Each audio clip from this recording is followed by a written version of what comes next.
On est soulagé.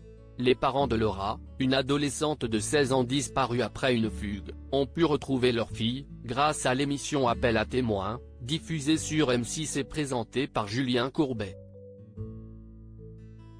Peu après la diffusion du programme, le 12 juin dernier, Laura a repris contact avec sa famille.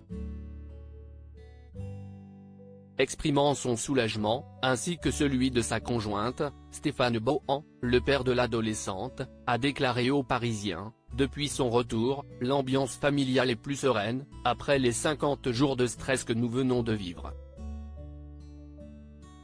Il est ensuite revenu sur les circonstances qui ont amené sa fille à revenir chez elle. Il y a une dizaine de jours, Laura a fait des recherches sur Internet et elle est tombée sur un extrait d'Appel à témoins où elle nous a vus. Notre participation a été déterminante pour elle, car elle a compris qu'on la cherchait et cela a permis qu'elle reprenne contact avec nous, a-t-il confié aux journalistes du Parisien.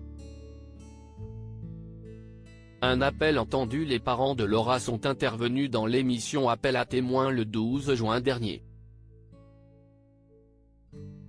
Ils ont expliqué que leur fille de 16 ans avait disparu dans la nuit du 8 au 9 mai 2023, rappelle Télé Loisirs. Sans nouvelles d'elle depuis cette date, Delphine, la maman de la jeune fille, avait pour principale crainte qu'elle ait rejoint un réseau de prostitution.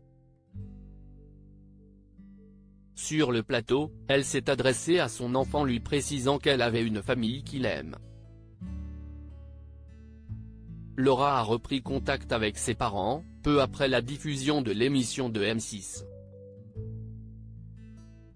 Le père de Laura a précisé que sa fille avait emprunté un téléphone et qu'elle avait créé un groupe sur un réseau social qu'elle a baptisé Appel Urgent Poupette, son surnom depuis qu'elle est petite.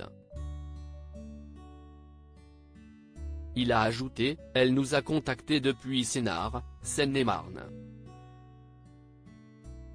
Elle pensait qu'on l'avait laissé tomber et arrêté les recherches. Il a fallu un peu de temps pour la remettre en confiance, lui faire comprendre que les gens qui l'entouraient n'étaient pas là pour l'aider. » La jeune fille a précisé à son père qu'elle avait toujours refusé de se livrer à des pratiques comme la prostitution, a-t-il également confié à nos confrères. C'est dans un commissariat situé en région parisienne que Fred a récupéré sa fille, peu après qu'elle a contacté ses parents, a rapporté Voici.